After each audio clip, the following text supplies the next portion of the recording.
ಬೆಳ್ಳಂಬೆಳಗ್ಗೆ rowdy ಶೀಟರ್ಗಳ ಹೆಡೆಮುರಿ ಕಟ್ಟಿದ ಖಾಕಿ ವಿಚ್ಛೇದಿತ ಮಹಿಳೆ ಜೊತೆಗೆ ನಕಲಿ ಪೊಲೀಸಪ್ಪನ ಲವ್ವಿ ಡವ್ವಿ. ಈ ಕಳ್ಳನ ಭಕ್ತಿ ನೋಡಿದ್ರೆ ನಿಮಗೆ ತಲೆ ತಿರುಗುವುದು ಪಕ್ಕ. ಒಲಿಂಪಿಕ್ಸ್ನಲ್ಲಿ ಕಂಚಿಗೆ ಮುತ್ತಿಕ್ಕಿದ ಶೂಟರ್ ಮನು ಭಾಕರ್. ಎಲ್ಲವನ್ನ ನೋಡೋಣ ಕರ್ನಾಟಕ ಟಾಪ್ 20ಯಲ್ಲಿ. ಜೈಲಿನಲ್ಲಿ ನಟ ದರ್ಶನ್ ಅವರನ್ನ ಭೇಟಿಯಾಗಿರುವುದಾಗಿ ಹೇಳಿಕೊಂಡಿರುವ ಸಿದ್ದಾರೂಢಗೆ ಈಗ ಸಂಕಷ್ಟ ಎದುರಾಗಿದೆ. ಸಿದ್ದಾರೂಢ ಪ್ರಚಾರಕ್ಕಾಗಿ ಬಂಡಲ್ ಬಿಟ್ಟಿದ್ದಾನೆ ಎಂಬ ಮಾತು ಕೇಳಿ ಬರ್ತಿದೆ.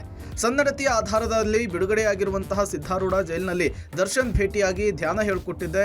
ದರ್ಶನ್ ವಿಶೇಷ ಭದ್ರತಾ ಕೊಠಡಿಯಲ್ಲಿದ್ದಾರೆ. ಜೈಲಾಧಿಕಾರಿಗಳ ಅನುಮತಿಯ ಮೇರೆಗೆ 15 ನಿಮಿಷಗಳ ಕಾಲ ಭೇಟಿ ಮಾಡಿದ್ದೆ ಅಂತ ಹೇಳಿದ್ರು. ಈ ಮಧ್ಯೆ ಸಿದ್ದಾರೂಢ ದರ್ಶನ್ ಭೇಟಿ ಮಾಡಿಸಲೇ ಇಲ್ಲ ಅಂತ ಹೇಳಿ ಜೈಲಾಧಿಕಾರಿಗಳು ವರದಿ ಕೊಟ್ಟಿದ್ದಾರೆ.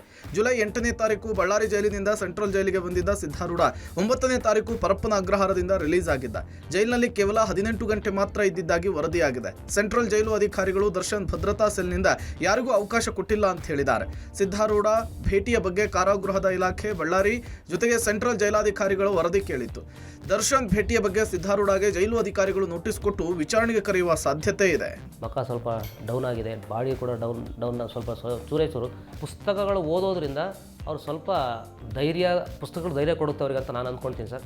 ಅದೇ ತುಂಬ ಡಲ್ಲಾಗಿದ್ದಾರೆ ಸರ್ ದರ್ಶನ್ ಸರ್, ತುಂಬ ಡಲ್ಲಾಗಿದ್ದಾರೆ. 10 ನಿಮಿಷ ನಾನು ಅವ್ರ ಹತ್ರ 10 ರಿಂದ 12 ನಿಮಿಷ ಮಾತಾಡಿರ್ಬೋದು ಅವ್ರ ಹತ್ರ. ನಾನು 12 ನಿಮಿಷ ಅವ್ರ ಜೊತೆಲಿದ್ದೀನಿ ನಾನು. ಅವ್ರ ದಿನಚರಿ ಗೊತ್ತಿಲ್ಲ, ಬಟ್ ಜೈಲ್ ದಿನಚರಿ ಹೇಳ್ಬೋದು. ಅದು ಸೇಮ್ ದರ್ಶನ್ ಸರ್ಗೆ ಇರುತ್ತೆ, ಅದು ಬೇರೆ ಏನಿಗೆ ವ್ಯತ್ಯಾಸ ಏನಿರಲ್ಲ. ರೇಣುಕಾಸ್ವಾಮಿ ಕೊಲೆ ಕೇಸ್ನಲ್ಲಿ ಪರಪ್ಪನ ಅಗ್ರಹಾರ ಜೈಲು ಸೇರಿರುವ ನಟ ದರ್ಶನ್ ಮೌನಕ್ಕೆ ಶರಣಾಗಿದ್ದಾರಂತೆ. ಆರೋಪಿ ಅನು ತಂದೆ ರಾಘು ತಾಯಿ ಸಾವಿನ ಸುದ್ದಿ ತಿಳಿದು ಬೇಸರಗೊಂಡಿದ್ದಾರೆ. ನನ್ನಿಂದ ಅವರಿಬ್ಬರು ಹೆತ್ತವರನ್ನ ಕಳೆದುಕೊಳ್ಳುವಂತಾಯಿತು, ಅವರ ತಂದೆ ತಾಯಿಯನ್ನು ವಾಪಸ್ ತರಲಿಕ್ಕೆ ಆಗುತ್ತಾ ಅಂಥೇಳಿ ಬೇಸರಗೊಂಡಿದ್ದಾರಂತೆ. ಸ್ವಾಮಿ ಕೊಲೆ ವಿಚಾರದಲ್ಲೂ ನಟ ದರ್ಶನ್ ಪಶ್ಚಾತ್ತಾಪದ ಮಾತುಗಳನ್ನಾಡಿದ್ದಾರಂತೆ. ಇದಲ್ಲದೆ ದರ್ಶನ್ ಬಳಿ ಪ್ರದೂಷ್ ವಿನಯ್ ಕ್ಷಮೆ ಕೇಳಿದ್ದಾರಂತೆ. ನಾವೇ ಆತುರಕ್ಕೆ ಬಿದ್ದು ನಿಮಗೆ ಪ್ರಚೋದನೆ ಕೊಟ್ವಿ, ನಮ್ಮಿಂದಲೂ ಕೂಡ ತಪ್ಪಾಗಿದೆ, ನಮ್ಮನ್ನ ಕ್ಷಮಿಸಿಬಿಡಿ ಬಾಸ್ ಅಂತ ಹೇಳಿದ್ರಂತೆ. ಕಿಡ್ನಾಪ್ ಮತ್ತು ಕೊಲೆ ಕೇಸ್ನಲ್ಲಿ ನಟ ದರ್ಶನ್ ಜೈಲು ಪಾಲಾಗಿದ್ದಾರೆ. ನಟ ದರ್ಶನ್ ಮತ್ತು ಗ್ಯಾಂಗ್ ಅನ್ನ ಬಂಧಿಸಿದ ಬೆಂಗಳೂರು ಪೊಲೀಸರಿಗೆ ಜನ ಶಹಬಾಷ್ ಗಿರಿಯನ್ನ ಕೊಡುತ್ತಿದ್ದಾರೆ. ಬೆಂಗಳೂರಿನಲ್ಲಿ ಆಯೋಜಿಸಿದಂತಹ ಮಾಸಿಕ ಜಲಸಂಪರ್ಕ ಸಭೆಯಲ್ಲಿ ದರ್ಶನ್ ಬಂಧನಕ್ಕೆ ಜನ ಕಮಿಷನರ್ ಸಾಹೇಬ್ರಿಗೆ ನಿಮ್ಗೆ ಅಭಿನಂದನೆ ಅಂತ ತಿಳಿಸಿದ್ದಾರೆ. ದುಡ್ಡಿರೋರು ತಪ್ಪಿಸ್ಕೊಳ್ತಾರೆ ಅಂತ ಜನರು ಅಂದ್ಕೊಂಡಿದ್ರು, ಯಾರೇ ತಪ್ಪು ಮಾಡಿದ್ರು ಶಿಕ್ಷೆ ಆಗೇ ಆಗತ್ತೆ ಅಂತ ತೋರಿಸ್ಕೊಟ್ಟಿದ್ದು ನಮ್ ಪೊಲೀಸರು. ಹೀಗಂತ ಹೇಳಿ ಚಪ್ಪಾಳೆ ತಟ್ಟಿ ಬೆಂಗಳೂರು ಪೊಲೀಸರಿಗೆ ಅಭಿನಂದನೆಯನ್ನ ಸಲ್ಲಿಸಿದ್ದಾರೆ.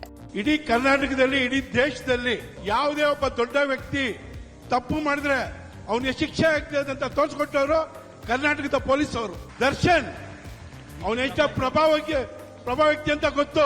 ಕಮಿಷನರ್ ಸಾಹೇಬ್ರೆ, ನಿಮ್ ನಿಜವಾಗ್ಲೂ ಹೃತ್ಪೂರ್ವಕ ಅಭಿನಂದನೆ. ಕೇಂದ್ರ ಸಚಿವ ಎಚ್.ಡಿ. ಕುಮಾರಸ್ವಾಮಿಗೆ ನಂಜನಗೂಡು ಪ್ರವಾಸದ ವೇಳೆ ಮುಜುಗರಕ್ಕೀಡಾದಂತಹ ಪ್ರಸಂಗವೊಂದು ನಡೆದಿದೆ. ವಿಶ್ರಾಂತಿಗಾಗಿ ನಂಜನಗೂಡು ಪ್ರವಾಸಿ ಮಂದಿರಕ್ಕೆ ಕುಮಾರಸ್ವಾಮಿ ತೆರಳಿದ್ರು. ಈ ವೇಳೆ ಪ್ರವಾಸಿ ಮಂದಿರಕ್ಕೆ ಬೀಗ ಹಾಕಿದ್ದಾರೆ. ಪ್ರವಾಸಿ ಮಂದಿರದ ಬಳಿ ಹೋದ್ರೂ ಕೂಡ ಅಧಿಕಾರಿಗಳು ಬೀಗವನ್ನ ತೆಗೆದಿಲ್ಲ. ನಂಜನಗೂಡು ಪ್ರವಾಸದ ಬಗ್ಗೆ ಸಚಿವಾಲಯದ ಅಧಿಕಾರಿಗಳಿಗೆ ಮೊದಲೇ ತಿಳಿಸಲಾಗಿತ್ತು. ಈ ಬಗ್ಗೆ ಪ್ರವಾಸ ಪಟ್ಟಿಯನ್ನ ಸಚಿವಾಲಯದ ಅಧಿಕಾರಿಗಳು ಬಿಡುಗಡೆ ಮಾಡಿದ್ರು. ಆದರೆ ಕುಮಾರಸ್ವಾಮಿ ಐಬಿಗೆ ತೆರಳಿದ ವೇಳೆ ಬೀಗವನ್ನು ಹಾಕಲಾಗಿತ್ತು. ಇನ್ನು ಪ್ರವಾಸಿ ಮಂದಿರದ ಹೊರಭಾಗದಲ್ಲಿ ಕಾರಿನಲ್ಲಿಯೇ 10 ನಿಮಿಷ ಕಾದ್ರೂ ಯಾವ ಸಿಬ್ಬಂದಿ ಕೂಡ ಬಾಗಿಲನ್ನು ತೆಗೆಯಲು ಬಂದಿಲ್ಲ. ಬಳಿಕ ಕುಮಾರಸ್ವಾಮಿ ವಾಪಸ್ ತೆರಳಿದ್ದಾರೆ. ಇನ್ನು ಈ ಬಗ್ಗೆ ಮಾಜಿ ಸಚಿವ ಸಾರಾ ಮಹೇಶ್ ಅಸಮಾಧಾನ ವ್ಯಕ್ತಪಡಿಸಿದ್ದಾರೆ.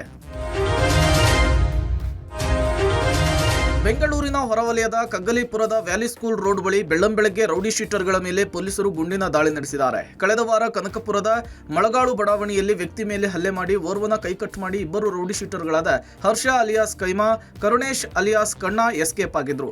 ಆರೋಪಿಗಳನ್ನು ಅರೆಸ್ಟ್ ಮಾಡುವಂತೆ ದಲಿತ ಸಂಘಟನೆಗಳು ಪ್ರೊಟೆಸ್ಟ್ ಅನ್ನು ಮಾಡಿದ್ವು. ಇವತ್ತು ಮುಂಜಾನೆ ಆರೋಪಿಗಳನ್ನು ಬಂಧಿಸಲು ಹೋಗಿದ್ದಾಗ ಪೊಲೀಸರ ಮೇಲೆಯೇ ಹಲ್ಲೆಗೆ ಯತ್ನಿಸಿದ್ದಾರೆ. ಈ ವೇಳೆ ಸಿಪಿಐ ಮಿಥುನ್ ಶಿಲ್ಪಿ, ಪಿಎಸ್ಐ ಮನೋಹರ್ ಆರೋಪಿಗಳ ಕಾಲಿಗೆ ಗುಂಡನ್ನು ಹೊಡೆದು ಅರೆಸ್ಟ್ ಮಾಡಿದ್ದಾರೆ. ಬಳಿಕ ಸ್ಥಳೀಯ ಆಸ್ಪತ್ರೆಗೆ ದಾಖಲಿಸಲಾಯಿತು. ಘಟನೆಯಲ್ಲಿ ಪೊಲೀಸ್ ಸಿಬ್ಬಂದಿ ರಾಜಶೇಖರ್, ಶಿವಕುಮಾರ್ ಎಂಬುವರಿಗೂ ಕೂಡ ಗಾಯವಾಗಿದ್ದು ಆಸ್ಪತ್ರೆಯಲ್ಲಿ ಟ್ರೀಟ್ಮೆಂಟ್ ಪಡೆದಿದ್ದಾರೆ. ಇನ್ನು ಘಟನಾ ಸ್ಥಳಕ್ಕೆ ರಾಮನಗರದ ಎಸ್ಪಿ ಕಾರ್ತಿಕ್ ರೆಡ್ಡಿ ಭೇಟಿ ಕೊಟ್ಟು ಸ್ಥಳೀಯ ಪೊಲೀಸರಿಂದ ಮಾಹಿತಿ ಪಡೆದುಕೊಂಡಿದ್ದಾರೆ. ನಕಲಿ ಪೊಲೀಸಪ್ಪ ವಿಚ್ಛೇದಿತ ಮಹಿಳೆಗೆ ಮದುವೆಯಾಗುವುದಾಗಿ ಪ್ರೀತಿಸಿ ನಾಟಕವಾಡಿ ಲಕ್ಷಾಂತರ ರೂಪಾಯಿ ವಂಚಿಸಿರುವ ಘಟನೆ ಬೆಂಗಳೂರು ಉತ್ತರ ತಾಲೂಕಿನ ಸೋಲದೇವನಹಳ್ಳಿಯಲ್ಲಿ ನಡೆದಿದೆ. ಇದಲ್ಲದೆ ಇಬ್ಬರ ಖಾಸಗಿ ವಿಡಿಯೋವನ್ನು ಇಟ್ಕೊಂಡು ವೈರಲ್ ಮಾಡುವುದಾಗಿ ಬೆದರಿಕೆ ಹಾಕಿದ್ದಾನೆ ಅಂತೇಳಿ ಮಹಿಳೆ ಗಂಭೀರವಾದ ಆರೋಪ ಮಾಡಿದ್ದಾರೆ. ಮನೆಗೆ ನುಗ್ಗಿ ಹಲ್ಲೆ ನಡೆಸಿದ್ದು ಮಹಿಳೆಯ ಬಳಿ 41 ಲಕ್ಷ ರೂಪಾಯಿ ಹಣ ಮತ್ತು 5 ಲಕ್ಷ ರೂಪಾಯಿ ಮೌಲ್ಯದ LIC ಬಾಂಡ್ ಅನ್ನು ಕಿತ್ಕೊಂಡು ಮೋಸ ಮಾಡಿದ್ದಾನಂತೆ. ಚಿಕ್ಕಬಾಣಾವರ ವ್ಯಾಪ್ತಿಯ ಗಣಪತಿ ನಗರದ ನಿವಾಸಿ ವಿಶ್ವನಾಥ್ ಅಲಿಯಾಸ್ ವಿಷ್ಣುಗೌಡ ವಂಚನೆ ಮಾಡಿರುವ ನಕಲಿ ಪೊಲೀಸಪ್ಪ. Vishwanath alias Vishnugowda police dress ಪರ್ಸ್ನಲ್ಲಿರುವಂತಹ ಫೋಟೋ ಹಾಗೂ ಗನ್ ಇರೋದನ್ನು ನೋಡಿರುವ ಮಹಿಳೆ ಪೊಲೀಸ್ ಹುದ್ದೆಯಲ್ಲಿರಬಹುದು ಅಂತೇಳಿ ನಂಬಿದ್ದಾರೆ. ಮೋಸ ಹೋದ ಮಹಿಳೆ ಸೋಲದೇವನಹಳ್ಳಿ ಪೊಲೀಸ್ ಠಾಣೆಯಲ್ಲಿ ದೂರು ಕೊಟ್ಟಿದ್ದು, ಪೊಲೀಸರು ಮಾತ್ರ ಈತನ ವಿರುದ್ಧ ಕ್ರಮ ಕೈಗೊಳ್ಳಲು ಹಿಂದೇಟು ಹಾಕ್ತಾ ಇರುವುದಾಗಿ ನೊಂದ ಮಹಿಳೆ ಆಕ್ರೋಶವನ್ನು ಹೊರಹಾಕಿದ್ದಾರೆ. ಪ್ಯಾರಿಸ್ನಲ್ಲಿ ನಡೆಯುತ್ತಿರುವ ಒಲಿಂಪಿಕ್ಸ್ನಲ್ಲಿ ಭಾರತದ ಸ್ಟಾರ್ ಬ್ಯಾಡ್ಮಿಂಟನ್ ಆಟಗಾರ್ತಿ PV ಸಿಂಧು ಶುಭಾರಂಭ ಮಾಡಿದ್ದಾರೆ. ಮಹಿಳಾ ಸಿಂಗಲ್ಸ್ ವಿಭಾಗದ ಮೊದಲ ಸುತ್ತಿನ ಪಂದ್ಯದಲ್ಲಿ ಮಾಲ್ಡೀವ್ಸ್ನ ಫಾತಿಮತ್ ನಬಾಹ ಅಬ್ದುಲ್ ರಜಾಕ್ ವಿರುದ್ಧ 21-9, 21-6 ನೇರ ಸೆಟ್ಗಳಿಂದ ಗೆದ್ದು ಮುಂದಿನ ಹಂತಕ್ಕೆ ಪ್ರವೇಶ ಪಡೆದಿದ್ದಾರೆ. ಸಿಂಧು ಎರಡನೇ ಸುತ್ತಿನ ಪಂದ್ಯದಲ್ಲಿ ಕ್ರಿಸ್ಟಲ್ ಕುಬಾ ವಿರುದ್ಧ ಆಡಲಿದ್ದಾರೆ. ಈ ಪಂದ್ಯ ಇದೇ ಬುಧವಾರ ನಡೆಯಲಿದೆ. ಇನ್ನು ರೋಯಿಂಗ್ ಸ್ಪರ್ಧೆಯಲ್ಲಿ ಭಾರತದ ಏಕೈಕ ಭರವಸೆ ಎನಿಸಿಕೊಂಡಿರುವ ಬಾಲ್ರಾಜ್ ಪನ್ವರ್ ಇಂದು ನಡೆದ ಪುರುಷರ ಸಿಂಗಲ್ಸ್ ಸ್ಕಲ್ಸ್ ವಿಭಾಗದ ರೀಪೇಜ್ ಸುತ್ತಿನಲ್ಲಿ 7 ನಿಮಿಷ 12.41 ಸೆಕೆಂಡ್ನಲ್ಲಿ ಗುರಿ ಮುಟ್ಟಿ ಎರಡನೇ ಸ್ಥಾನ ಪಡೆಯುವ ಮೂಲಕ ಕ್ವಾರ್ಟರ್ ಫೈನಲ್ಸ್ ಪ್ರವೇಶಿಸಿದ್ದಾರೆ. ಈ ಮೂಲಕ ಪದಕದಾಸೆಯನ್ನು ಜೀವಂತವೇರಿಸಿದ್ದಾರೆ. ರೀಪೇಜ್ ಸುತ್ತಿನಲ್ಲಿ ಅಗ್ರ 2 ಸ್ಥಾನ ಪಡೆದ ಆಟಗಾರರಿಗೆ ಕ್ವಾರ್ಟರ್ ಫೈನಲ್ ಅರ್ಹತೆ ಲಭಿಸುತ್ತದೆ.